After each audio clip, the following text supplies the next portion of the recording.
Hello and welcome to the Green Room podcast. I'm your host, Garen Green, and I'm so glad that you're here.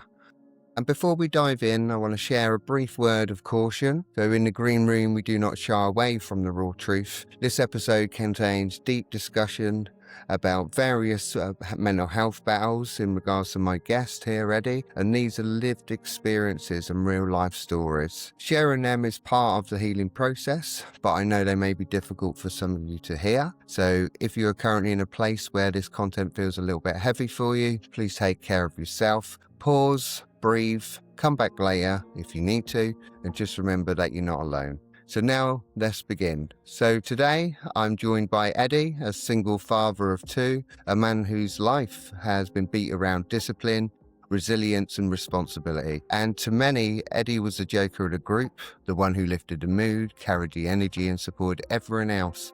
But behind that humour was a man carrying far more than people really realised. As a single father, Eddie held himself to the highest standards, strongest mindset, structured routine, fitness providing, protecting and fixing. And like many men, he became the supporter in everyone else's life while quietly suppressing his own struggles. And over time that weight built up, the pressures to hold it together, the need to be strong, that belief that asking for help meant weakness. And in October 28th of 2025, everything shifted for Eddie. Eddie's experienced transient ischemic attack, a TIA, what initially felt unreal, something he tried to deny, and was later attributed to chronic stress. It became a wake-up call, and in that moment that surprised even him. He publicly shared what happened on Facebook after years of shutting down emotionally, and eventually he was brave enough to open up and was met with an overwhelming support from friends past and present.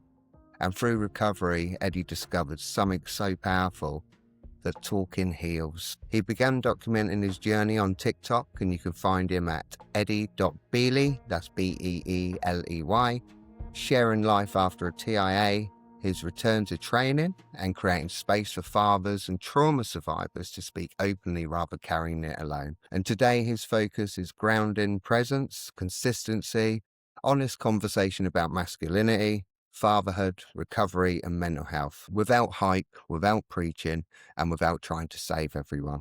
Just steady, just strong, just real. So Eddie, thank you for being here. Much appreciated. Thank you, Garen. I really respect being given this space to have this conversation. And I really, really appreciate having you here. You got a hell of a story to tell.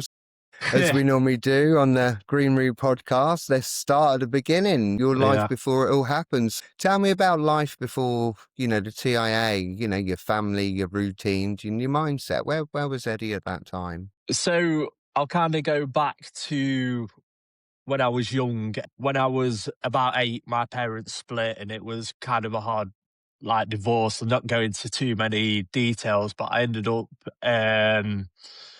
with quite strong role models. Like my uncle Tony, he's ex-military, so there was that mindset always there drilled into me about discipline, consistency. But at the time, I didn't know what to do with it. So a few years later, I fell off the rails a little bit, like smoking weed, wagging school, selling drugs and things like that.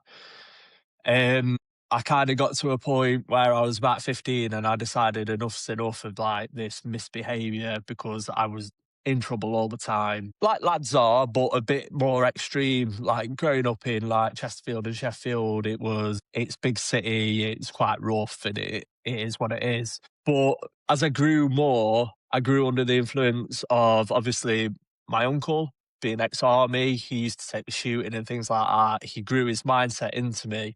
He would tell me this isn't good enough. You need to do better. And then I had a good influence in my stepfather he was always contained. He never let his anger slip, but you knew when it was present. You knew when you'd messed up. He was grounded, but you could tell he'd shut himself down and you needed to correct what you was doing. So I kind of took this as a way forward. I used that when I was 15 to kind of change where I was at and how I was doing it.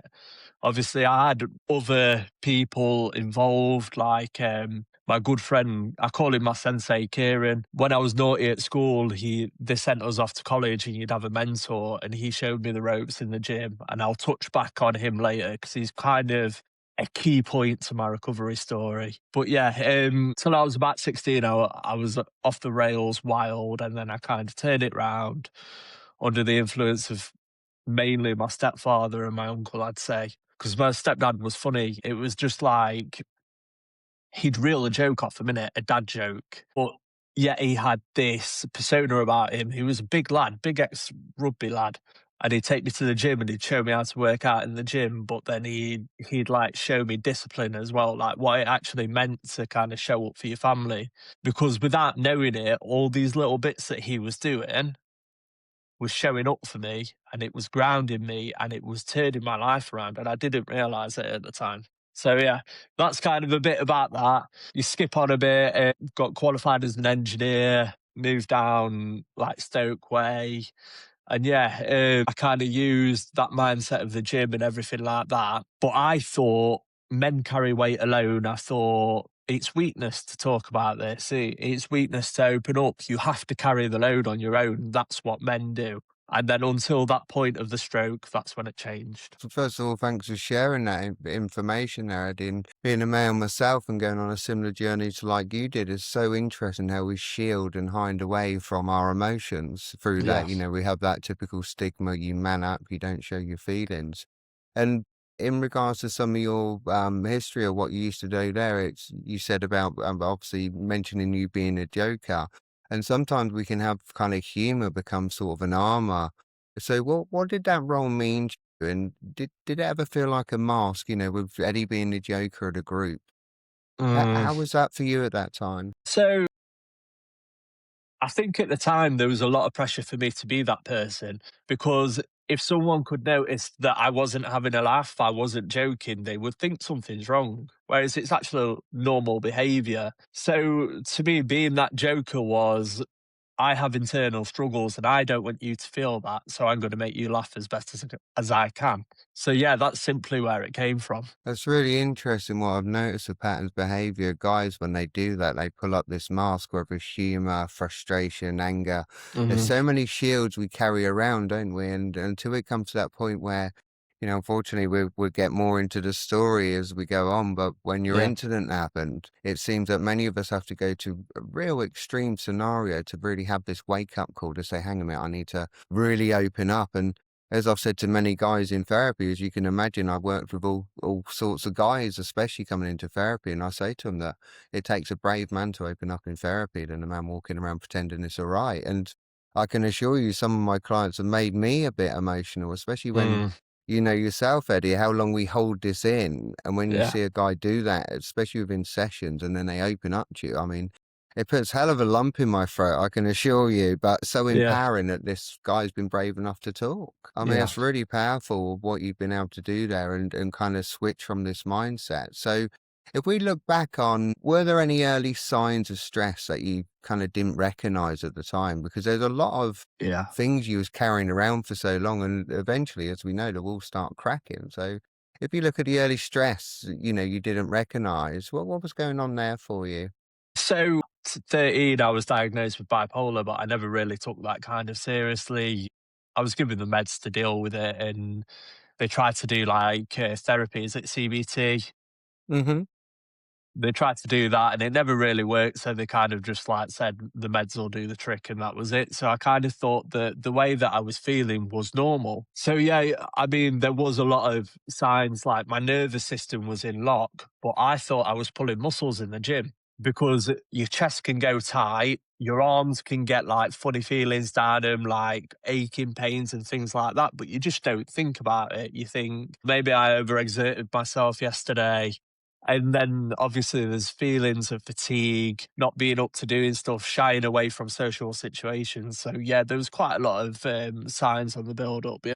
And that's really powerful, especially, you know, guys like yourself, young guys who go to the gym and push themselves, especially with their mental health, Mhm. carrying all this around for so long. I mean, that's really powerful. Thank you so much for sharing that with me. I can kind of That's feel fine. this build up now. And so let's talk about October the 28th.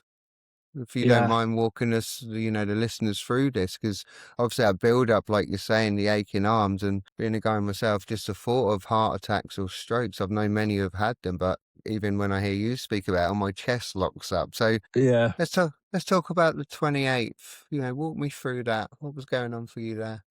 So I was at work, I was doing my normal routine, like we were checking some product because it wasn't in spec to go through the machine. And I was having a laugh. I was having a normal conversation like this with someone, and then all of a sudden, bang, my vision went hazy. I lost control of half my body, and I remember pulling my arm out and grabbing hold of something and holding myself up.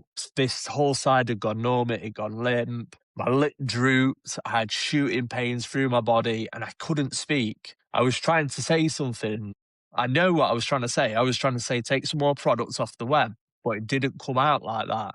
And everyone kind of looked at me like, what's going off here? It must have lasted for about 2 minutes. And then I came round normal. And I was just stood there in complete shock. And I said, did you notice anything different then? And they were like, no, no, no. You seemed all right. So after that, I was kind of in a state of shock. Yeah, it was crazy. Kind of Obviously, went through your mind in that moment? Sorry, Eddie, where you come back round. I mean, what was going through your mind in that moment? so in the moment of the actual TIA, I was just thinking, I need to go back to normal. Please go back to normal. Please don't drop on the floor and make a scene. And then after, I was just like, what's happened? Like, what was that? And I kind of retreated. I kind of blanked it out for a little while. So I just carried on normal. I told two of my work friends that it had happened, and they said, you need to go to the hospital. You really need to go to the hospital. But I ignored them. I went home. Next morning, I woke up and I had them pains again in my left arm. And I just picked myself up. I went to the hospital, which I shouldn't have drove. So if anyone's out here, they have them symptoms, do not drive, get seen straight away. I waited 15 hours. I was very stupid, but I was very, very lucky at the same time. So, I mean, just that alone, even with how us guys are built, obviously, when I say to guys, that's stubbornness of kicking in and that yeah, yeah, fear of you, God, I don't want to fall down in front of everybody, embarrass myself. So we still at that point of you having kind of a mild stroke going on there for you, you still have that, well, but I must still carry on. yeah, Us yeah, guys are really our own worst enemies, aren't we? Really, that. Thank you so much for sharing that. And that's just the fine. thought is kind of giving me those chest pains there, Eddie. So again, how did all your family respond to this? Because obviously you've done all the extreme things that you've done, that you still carried on with your work and Mm, went to bed, got up the next morning, drove yourself to the hospital, I love it that you've advised people not to do that and hopefully not yeah, kind of make don't the do that. same mistakes you did, but at Yeah. the same time save yourself. So how did your family respond to all this?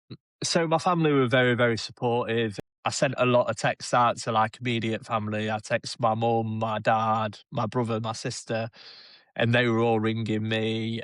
I text my ex-wife, like saying I'm in the hospital for this because she's in the NHS, and she was kind of giving me advice of what to do, and like FaceTiming me with my son. Yeah, my ex-partner was quite supportive as well at the times. I had a lot of support, but like I say, it's a very scary situation because you go into A&E and you're just like, you tell them what's happening, like, you need to come through now. So you rushed in. I think it took me 3 hours to have EKG, CT scan, blood tests, everything. So I can't fault the NHS on what they actually did in that moment because they Yeah. really turned up. And so did my family, so did my friends. I had so much support. It was unreal. I could imagine that was quite eventually what I hear is eventually Eddie dropped his guard down, and I can Yeah. imagine that was quite emotional time for you as well. Yeah, it was because obviously you don't know what a TIA is unless you've had one, unfortunately. You don't think that you can have a mini stroke and you're just like, God, what was that? And when you go into the hospital and they say, oh my God, you need to go through now, it's like, wow, this is something I could have lost my life. So And then you how old start would you 32 years old. Yeah. So when the test come back, when I was in A&E, they sat me down and they were like, we need to be really, really honest with you. You're 32 years old. Stroke at your age is unknown. Well, not unknown, but very, very, very like unlikely. They said your bloods are perfect. You're very, very healthy weight. We can see your veins when we're trying to take blood, so there's no circulation problems. Stress, we're pointing towards stress, but you're going on thinners, aspirin, and the TI clinic will be in touch in a couple of weeks. And then they just sent me packing. So yeah, scary. Just alone, one, I totally admire your resilience with what you've been through at such an early age, 32, and still having that fight in you to want to carry on and drive yourself to the hospital. And again, I'm interested in knowing I'm such a young guy because, as we know, we're quite guarded, especially when it comes to our mental health. Yeah. In regards to, they brought in, in the conversation in the clinic about stress as well. So what kind of stuck with you most from those early days? Because I can imagine that was quite a brick wall you hit, considering a guy Yeah. who's had a stroke, carried on with his work like nothing's happened, to the point of this brick wall of saying, look, there's a hell of a lot of stress going on here for you, Eddie. Yeah. So I went in the TIA clinic and I sat down next to the doctor and he said, I don't need to look at your reports. And I was like, what do you mean? He said, I don't need to look at your reports to tell you what's gone off here. I was like, right. And he said, can you not feel that? I was like, no. He said, your jaw is trembling. And that, for me, it's pointing towards anxiety it shrunk your arteries. So when this blood clots appeared, something that would normally pass has got stuck. So for us now, moving forward, we need to reduce stress and we need to find methods of doing that. So going forward from that point, I had to journal things, journal foods that I eat, stressful moments, triggers. And luckily, I only ever had one trigger after, which I don't know if it was a panic attack of a repeat or if it was a beginning of something like that happening again. But it confirmed to me it was stress because it was a stressful situation that triggered that. So yeah. That's music to my ears, just hearing like some of the tools you was using, becoming aware of your triggers and challenging thoughts around that, especially when it comes to anxiety. Yeah. I mean, how did kind of recovery start? Because obviously we've had this wake up call moment, and this, I find this so fascinating with guys. Not saying your story's the same with everybody else's, Eddie, especially with the chest incident. I mean, so many guys go through this pattern behavior until we have that real big wake up call. And with yourself, I mean, let's be honest, that was a really big wake up call. So Yeah. how did recovery begin? And not just physically, because obviously you was going to the gym as well, but mentally, how did that recover for you? When was that time Eddie started turning his life around? So, obviously, after there were rumors started flying around work about what had happened to me and stuff, so I made the decision to make a video and put it on Facebook.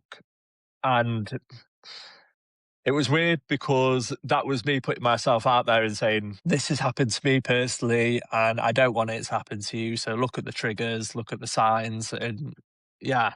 But then loads of people reached out to me. I mean, I'm talking about people that I haven't spoken to in years and years, but they're all supportive.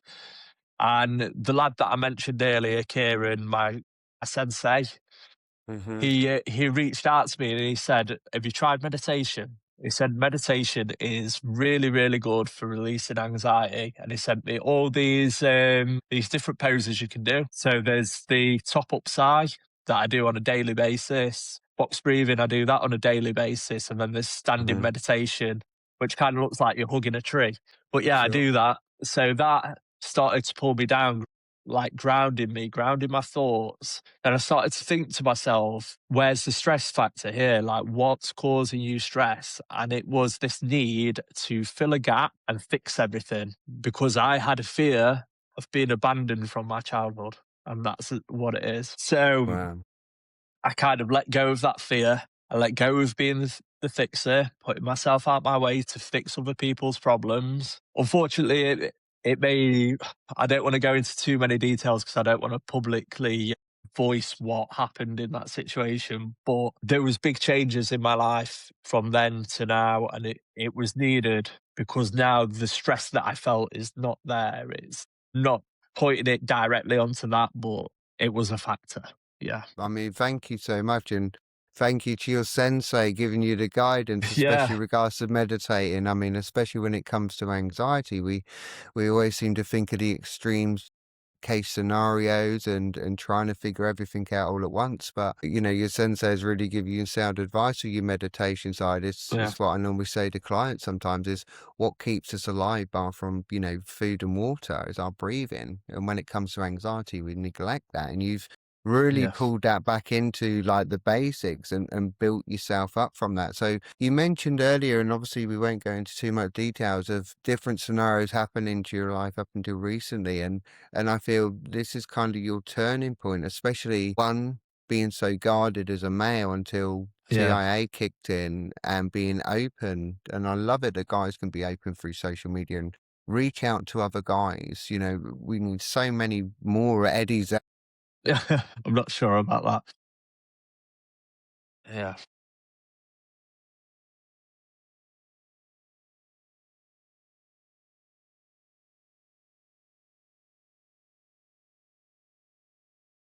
Yeah. Yeah.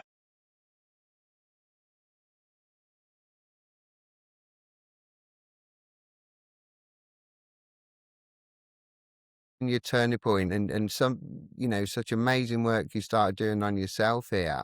I mean, how did TikTok come into all this as well? Because you started on Facebook and you started up your TikTok page. So I went on TikTok, and there was a couple of guys that kind of reached out to me on there because what I posted on Facebook, I posted it on TikTok, and they were like, "Wow, this is incredible! Like, the way that you're talking about this, like, your message is really good." So yeah, we all kind of started talking about ways that we could go because what they did was very, very different to my path, and I don't put down what they do because they do it a different way. So they spread mental health through gaming.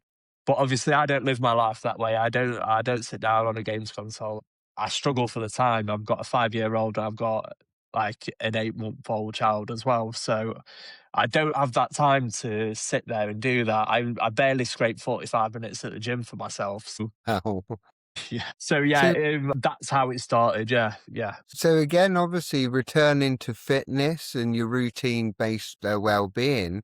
So going back to the gym, what was that like for you when you started kind of going back into your routine and that? How was that for you? Scary. So at first, I used to be an advocate for using like pre-workout products and using them to get a bit more out of my workout. And I had to look at that situation and think, well, actually, you're being very irresponsible in doing that. So what you need to do is pull back and use natural energy. So that's what I started to do at that point because I think we're talking when at that point, I've been in recovery for a month. So I'd focused on home, focused on the kids and everything like that. I got my ground foundation, but fitness is a big element of me and I missed it and I needed that back because that's my stress relief. So, like I say, I had to find myself in the gym without using these products. But yeah, it was scary. It was really scary. Like a little twinge that you feel, you'd think, oh God, it's happening again. It's happening again. But to be honest with you now that I've built up, now that I've pursued that mindset, I'm probably the strongest that I've ever been. I mean, I hit a PB on my leg press, 5 kilogram, and it's peach. To say that Wow. you've had a stroke 4 months ago, do you know what I mean? It's like crazy. Well, yeah, I'm even taking a deep breath for you on there, Eddie. Yeah, And I really admire how you kind of rebuilt yourself back up. You haven't gone where I've seen so many guys do this, where they go like into the greyhound routine, where they just try and do everything, push themselves too much. But you haven't. You've really paced yourself physically, mentally, and yeah, trying to get that balance is I'm sure is really hard to do. But you've really kind of pulled this round and started to focus on what your path is going to be and where you want to go now and trying to build that structure, which I really really admire what you're doing, seriously. So any practical advice have you got for some listeners out there? What would you say to them? So I can't convey the importance of talking enough. You need a good support structure. You need to be able to speak openly from the inside and not have these walls up that you hide behind and then show glimpses every so often. You need to be open, you need to be out there with trusted people. And I'm not talking like go out there and make a million mates. Just have one person that you can talk to properly about everything. That's my advice. And another piece of advice I've kind of gone for is if today's not your day, tomorrow will be. So, yeah. Powerful. And it's really good as well what you said about not going out and getting a million mates. What I've noticed just through the dynamics of social media, so many people in vulnerable states reaching out for loads of people, and that can have Mm, quite a lot of pressure on their mental health. So I'm really glad you're one of very few which has done that, as that awareness around in regards to social yeah. media and having that one close friend to support you. So I'm really glad that I'm smiling here because you brought that up and it's something I've wanted Good. to talk about. So You feel free, take the lead. yeah, I love this. And I mean, now, obviously, with you being a dad, you got two young kids. Yeah. And so, in regards to obviously our masculinity, our fatherhood, and our mental health, so how has this changed, like you being a dad and fatherhood? How has this changed for Eddie now? For me, it's kind of the way that I show up for my kids, 100%. Like, I take less time to rush around and more time to make them feel heard. Like with my son, I'll sit down, have discussions with him, like how he's feeling, like what's going on.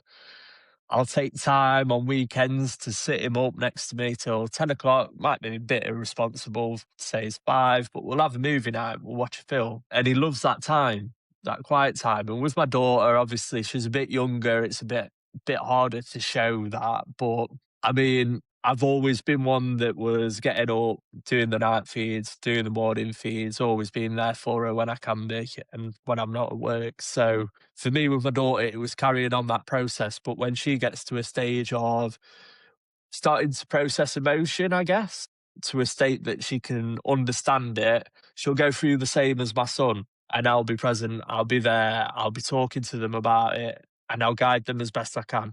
They'll always make their own choice, but to me, I'm their protector and I'm going to guide them as best I can. That's really interesting with your own journey there, having that gap for that communication, and now Yeah. through your own life journey, you've been able to kind of be put in that amazing position of fatherhood and give that gift to your children. So I find that really, really powerful, Eddie, and quite moving. I get a bit of a lump in the throat in this moment because it's really powerful there. Seriously, it's something for you to be really proud of. And Thank in you. regards to obviously this journey we go through with masculinity, so whereabouts is that with you at the moment? Our typical man's masculinity. Where we was back, in our late 20s, early 30s. Where is the masculinity now with yourself? Different. Very, very different. So, as I say, like, weird, so weird. So, before the stroke, I felt like masculinity was being in the provider, the fixer, the one that made everyone laugh. And I think after that, I let go of my ego. I think my ego dropped, massively dropped. And I kind of realized that masculinity is being present and being grounded and being stable. That's the three cores. That's how you are masculine and you show up for your kids. That's how you show up for your family and that's how you show up for the people that you love. So masculinity to me is just simple. It's presence, but that presence has to be grounded. You have to be calm and you have to be stable. And that's it. That's all it is for me. Oh, I'm quite knocked back here. You've done a hell of a lot of work here, haven't you? And that's why I'm I've tried to, smiling. I yeah. love this, seriously. And there's so many guys out there though, Eddie, say that, especially in therapy rooms as well. They're like, yeah, but I'm trying, Gary. And it's like, you're not trying, you're doing now, you're Yeah. maintaining it. And it is Yeah. really inspiring to be able to have somebody like yourself who've kind of walked around being that guarded guy and having our egos up here and Uh, pretending that everything's okay. I'd be lying if I didn't say I'd done that myself. Getting into that stage of making ourselves vulnerable to be able to open up where we truly are hurting or scared or fearful is one of the most scariest but brave moves we can ever make. And I find yeah. it so amazing that people like yourself and, hopefully many others will, possibly other Eddies out there who have hidden behind that shell can listen to this and go, oh my God, I can relate to this guy. And that's the whole purpose of me doing this podcast. And Yeah. Yeah. so what would you say now with this new Enforce 2.0 Eddie now, if you like? What would you say to men struggling silently? What would you say to them, Eddie? Open up, not man up, is what I'd say. I really would. And if you don't have someone, you know where my TikTok handle is, and you can send me a private message anytime you want.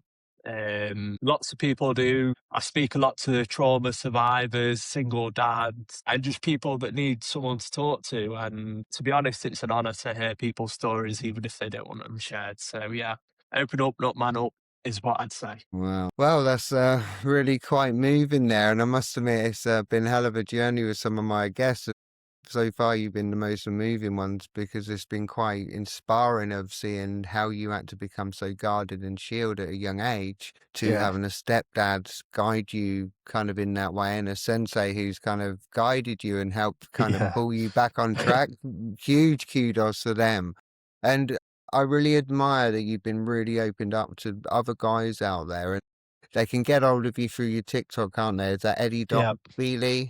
Yeah. TikTok, is that right? And I'll Yeah. make sure I put all that information in there. So if there's any guys who want to reach out who can really relate to Eddie, please do reach out in regards to that.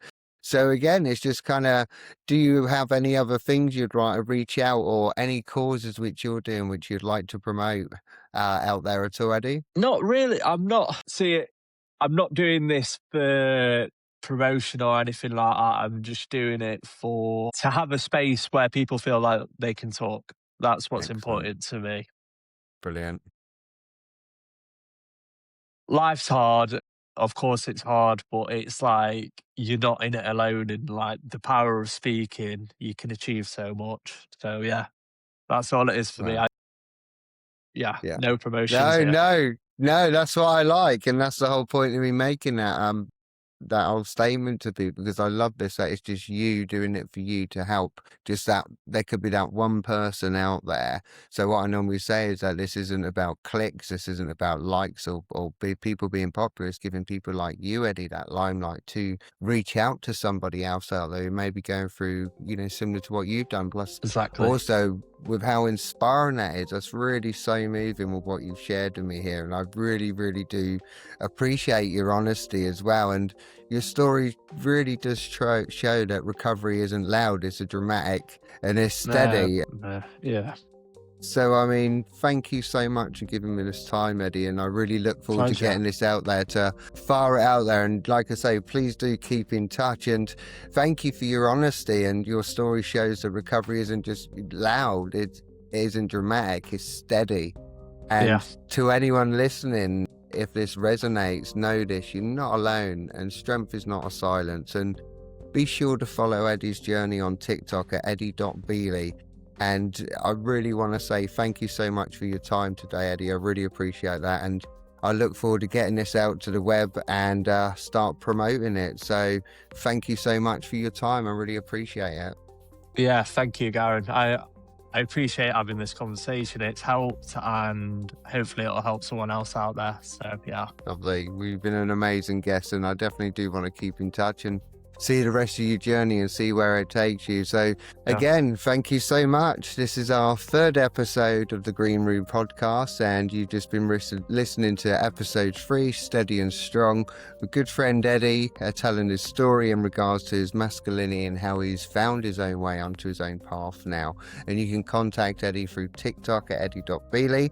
And if you want to pick his brain and see his progress, what he's done on his amazing journey so far, please do get in touch. So thank you so much for listening, and I will see you guys same time on another time with another amazing guest. And again, thank you so much, Eddie, for your time. Such an inspiring story. And thank you. And I'll be in touch with you soon. All right. You have a amazing Sunday and hopefully a bit of rest and chill out time for you.